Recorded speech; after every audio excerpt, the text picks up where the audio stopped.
So I want to talk to you about my mate Steve. Now, let's be completely upfront here. Steve isn't a friend of mine. I aspire to be a friend of Steve's. I think Steve is fantastic, and I'm hoping by the end of this story, you'll think Steve is fantastic too. Now, I've got to take you on a little bit of a journey and tell you, but this is all about. This actually happened to me a week ago, a couple of weeks ago, and I got a phone call out of the blue, out of nothing. A guy rings me up and he says, "Is that Simon?" And I went, "Yes." Now he didn't sound like that because I'm really bad at accents, but I'm going to continue to butcher this accent. So if I were you, I'd strap in and grimace when I do the accent. So I apologise to anybody who is actually from Liverpool because that's the best my accent gets. Anyway, so this phone call rings and it becomes very apparent very quickly this is a scam. And then so this voice says, "Oh, is that Simon?" I was like, "Yes," because I'm a dickhead when I answer the phone. Yes. And this voice goes, my name's Steve. I'm from Directorshire. I'm giving you a call about that accident that you had. Well, that wasn't your fault." Now, at this point, we've all had it. We all, I don't know about you. I don't know how you feel about it, but I hate them. I find these calls really annoying. And I've dealt with this a couple of ways in the past. I mean, you may have done something you're similar yourself. Like, I like to have a mess with them. Like, they ring me up and I'll say to them that I'm in witness protection and they've now put me in danger. I'll sometimes say I'm a spy for British Secret Service, and by ringing me, they've actually broken the National Secrets Act because my number is unregistered. And we may have to have a conversation with them. As I think about that, that's possibly illegal because I'm impersonating a secret agent. Oops. Or, sometimes you just have a massive scream, which is not very ethical, but it's quite funny. You just be like, "Oh, yeah, hang on a minute, I'm just going to,"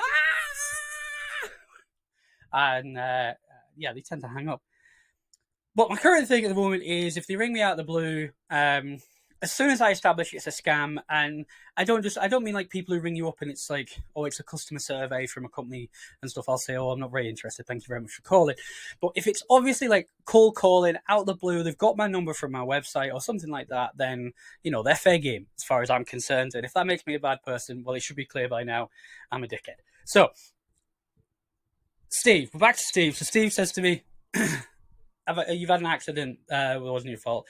And so my current thing is, whenever they ring up, I give them careers advice, unsolicited careers advice. So I say to them, "Come on, Steve. No, seriously. Come on, Steve. You can do so much better than that." Proper condescending kind of voice. And he obviously is immediately confused. He's like, "What are you talking about?" And I'm like, "Steve, you don't want to be doing this. You don't want to be calling people up in the middle of the day and scamming them, convincing them that they've had an accident and, trying to get money out of them. And it's just not a very good thing to do with your life. You can do so much more than that, Steve." And he's like, "What are you talking about? Are you some kind of idiot?" And I'm like, "Well, Steve, you've gone very angry all of a sudden. We were having a nice conversation." He said, "Do you know what makes me angry? It's people like you. Fucking people like you who complete idiots talking bollocks." Now I'm like, "Well, first of all, Steve, you rang me." It was like I popped down to your office and was like, "Steve, come here. Let me tell you my theories on why sheep are actually ninjas." But you rang me, and this is the point where everyone here is just going to go, "You're a knob." And I am. And it hurts me to say this, and you shouldn't draw out a joke like this, but it's not a joke because I said it and I'm ashamed of it. But I turned around and I said into the phone, I was like, "And secondly of all, Steve, you call me an idiot, but technically I've got more letters after my name than in it." Oh, cringe, right? What the fuck am I doing? Anyway, but I was owned immediately by Steve because Steve, you thought for a second, there's a pause, you lean into the phone, And he goes, "Do you know what, mate? The only letters you've got after your name are dickhead." And he hung up. Absolutely fantastic. Owned by Steve. Steve, who rang me up to scam me out of car insurance or whatever. And do you know what? I tried to ring him back. I got the number from my phone. I called it back, and I tried to get back to him, but unfortunately, you can't do that. I looked him up online. I tried to find the company, and I just couldn't get him back. And I thought, you are a legend, my friend. That was a brilliant line. As one comedian to another, absolute legend. And of course, what I'm going to do there is I'm going to talk about it on stage because it's brilliant. And so that weekend, I did, and that should be the end of the story. Did it at a gig, job done. Except it isn't, because about a week after that, the phone rings. And so you know where I'm going with this. The phone rings, and I hadn't even thought about it. I answered the phone, and this voice says, "Is that Simon?" And I was like, "Oh my God." So I interrupted him. I went, "Oh my God, is that you, Steve?"